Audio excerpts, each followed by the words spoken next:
What up, YouTube? This is Steven, and welcome back to another video. Alright, so I was listening to the radio, and I was listening to The Breakfast Club, and during Angela Yee's rumor report, she mentioned that Solange Knowles had wrote an article, and the article was about basically Solange being kind of like a black person in white spaces. And I thought it was really interesting.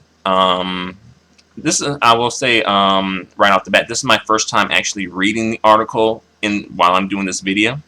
Just to put it out there. Um, but yeah, I thought that it was really interesting. And also, I've noticed that I don't think like a lot of people have picked up the story or really mentioned the story. I know like a lot of black female YouTubers have not really mentioned it. Perhaps they don't know about it. Perhaps they don't care about it. Perhaps they just don't think it's noteworthy enough to make a video about it. Perhaps I'm not sure. But hey, um, why not me, right? Why not I make a video about it, right? You know. And also, I am interested to see what Solange has to say. So, with that all being said, let's jump into this article. Here we go. The article is titled, "And Do You Belong?" I do. And Solange Knowles wrote it, of course, and it was published September 11, 2016. Alright, so here we go. The tone. It's the same one that says to your friend, "Boy, go over there and get me my bag," at the airport, assuming he's a porter. So, it sounds like right off the bat, like Solange pretty much just kind of is setting the tone for us, jumping into it. Kind of like a weird tone at this point, where it's like a weird tone, like, okay, why is this person talking to me in this tone? More specifically, why is this white person talking to me in this tone? And I guess the tone of the voice seems to kind of like have some implications in it. All right. It's the same one that tells you, "Ma'am, go into the other line over there," when you're checking in at the airport at the first class counter before you even open up your mouth. So it's like people assuming that she's not in first class, possibly because she's African American / black. And that is an assumption. That assumption comes from somewhere. Let's keep it real. That assumption comes from possibly just having black people associated with poverty. Let's see. It's the same one that yells and screams at you and your mother in your sleep when you're on the train from Milan to Basel. "Give me your passport now." You look around to see if anyone else is being requested this same thing, only to see a kind Italian woman actually confront the agents on your behalf and ask why you are being treated this way. Yeah, why are they, asking for their pass? Shouldn't they have shown them their passports from the get-go of getting on the train? If they're on the train, that should have been already, like, taken care of. So why are they asking them for their passports now? That is interesting.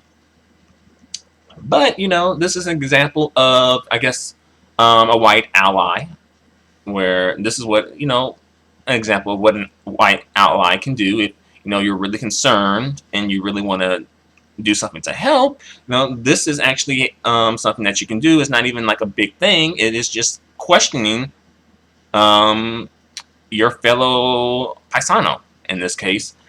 Like, why are you treating these two women this way? Why are they being questioned about their passports while they're sleeping on a train that they obviously had to get tickets to get on, and obviously probably had to show them their passports to get on as well? So I'm guessing they're like, I guess these people don't look like they belong here,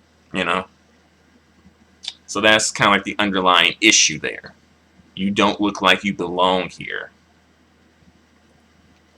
You know, why are you here? You know. All right. Next, it's the same tone that the officer has when she tells you your neighbor is blocked for residents. Your neighborhood is blocked for residents only, as you and your friends drive home from a Mardi Gras parade. When you have a residence tag on your car, you've been in the car line for 10 minutes and watched them let everyone else pass without stopping them at all. Ouch. Yeah. So it seems like Solange lives in a certain neighborhood, which probably has like a high like income value, if you will. And they're stopping Solange Knowles. Like, don't you know who Solange Knowles is? Like, don't you know who she be? But I guess not. I guess her celebrity ain't transferring over to this issue. But yeah, they have a residence tag on their car. So why are they being stopped? I guess again, that's kind of like the theme of this article so far. Like, you don't belong here. But why? Why doesn't she belong here, though? That's the question. Why do you think that she doesn't belong here? Next, it usually does not include please. It does not include will you. It does not include would you mind. For you must not even be worth wasting their mouths forming those respectable words, although you usually see them used seconds before or after you. So for some reason, people, when it comes to her being in this space, people won't even go about it in a respectful way. They won't use the word please. They won't talk about or speak like will you please, or please, or would you mind. It's like, where's your passport at? Versus, will you mind showing me your passport? Or could you please show me your passport? And unfortunately, that, again, is an underlying theme when it comes to interactions between white and black people, as far as like a respect factor is concerned. See, next, you don't feel that most of the people in these incidences do not like black people, but simply are a product of their white supremacy and are exercising it on you without caution, care, or thought. Perhaps, they may not be kind of like consciously racist, it might be a subconscious thing where it's just like they associate black people with not belonging in this space. Thus something looks out of place, which is you. Why are you here? That is like an unconscious bias. And I think in order for racism to truly become a thing of the past, die down, it's going to have to come down to white people owning up to their unconscious bias, as well as coming to terms with their history and their culture as well, or at least some things in their culture. Let's see. Many times the tone just simply says, quote unquote, I do not feel you belong here.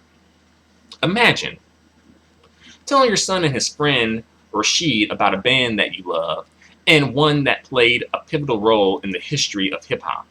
Something that as a family you all feel very connected to.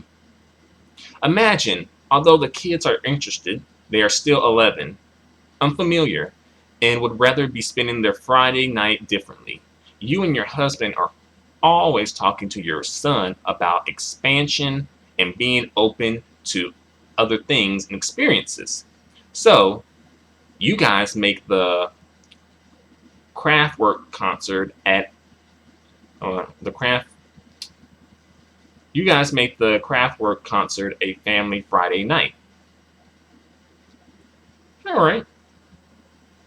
You get there about 10 minutes late, but lucky for you, as soon as you walk to your box seats, the song that you just played for your son in the car is on. Yeah, ain't that something? It's a song his uncle sampled. The Hall of Mirrors, or Mirrors. You haven't even sat down yet because you just walked to your seat and you're excited to dance to this dance music song.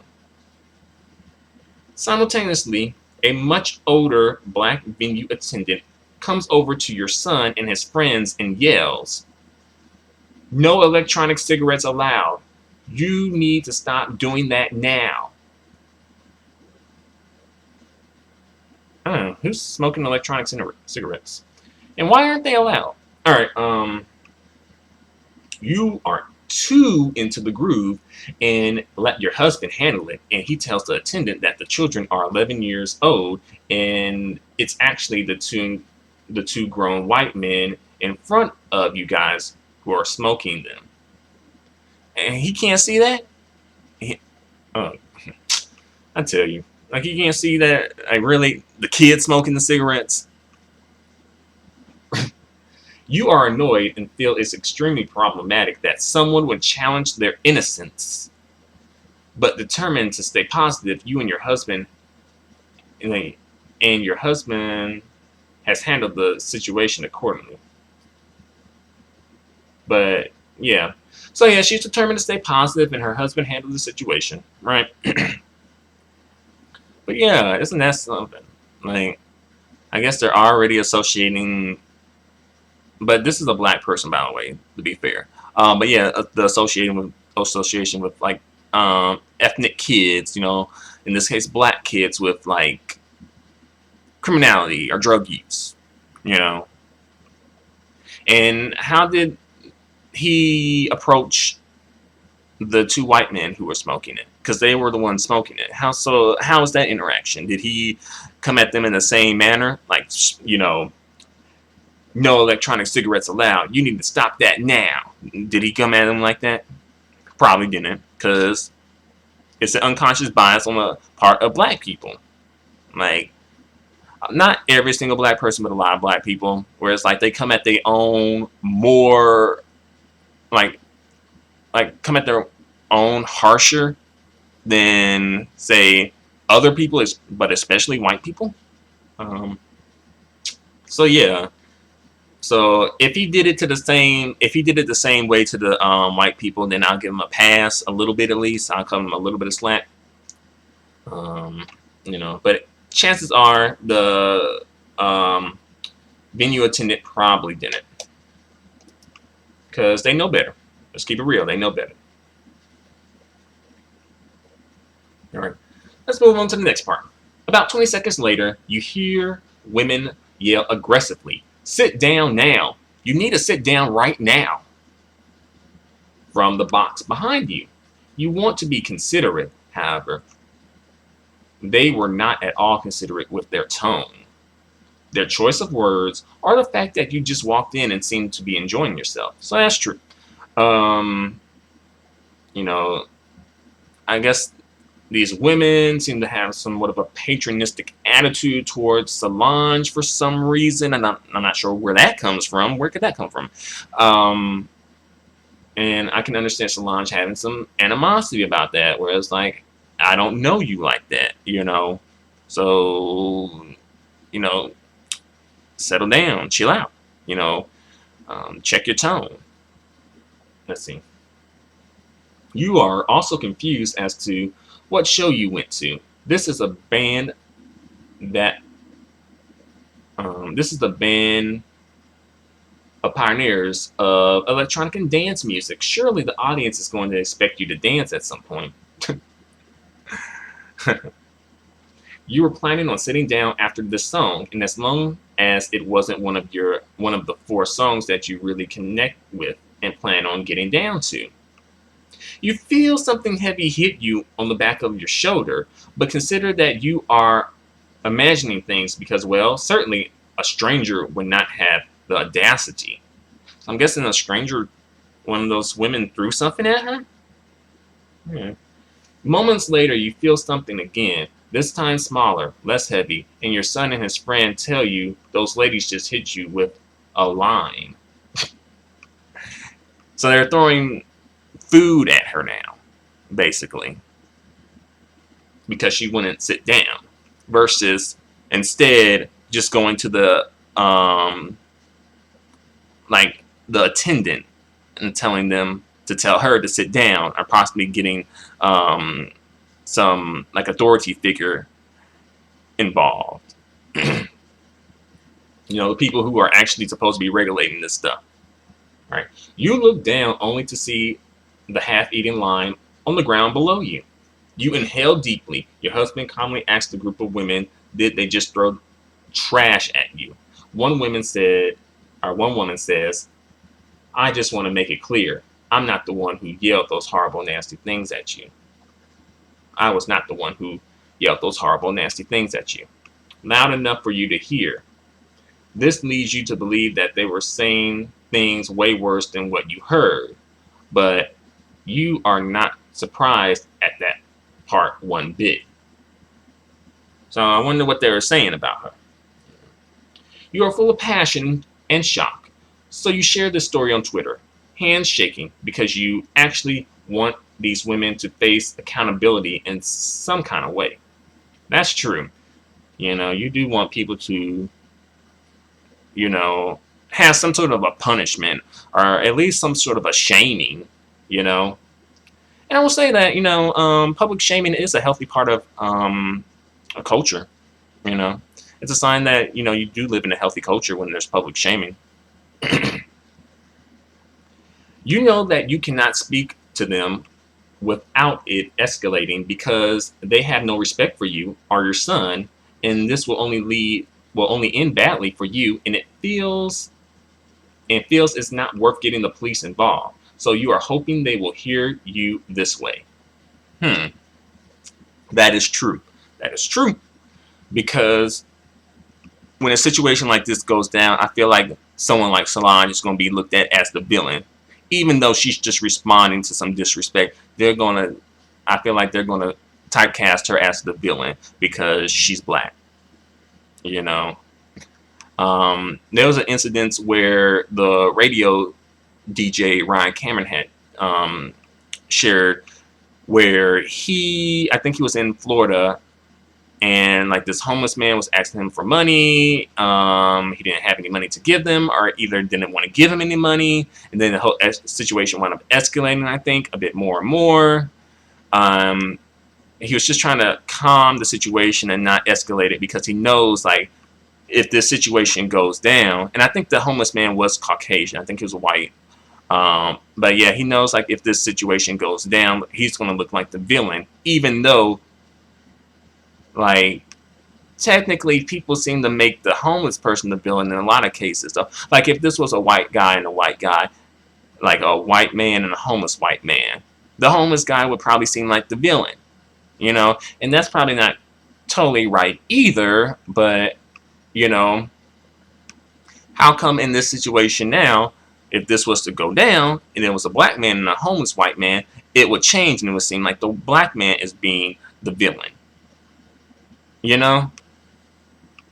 and I think it's just, again, kind of like an unconscious bias, or either like the association of black people with ultimately just negativity, some type of negativity involved. I don't, yeah. And that's probably a whole nother video for a whole nother day, So let's go on to move on to the next part of this article here.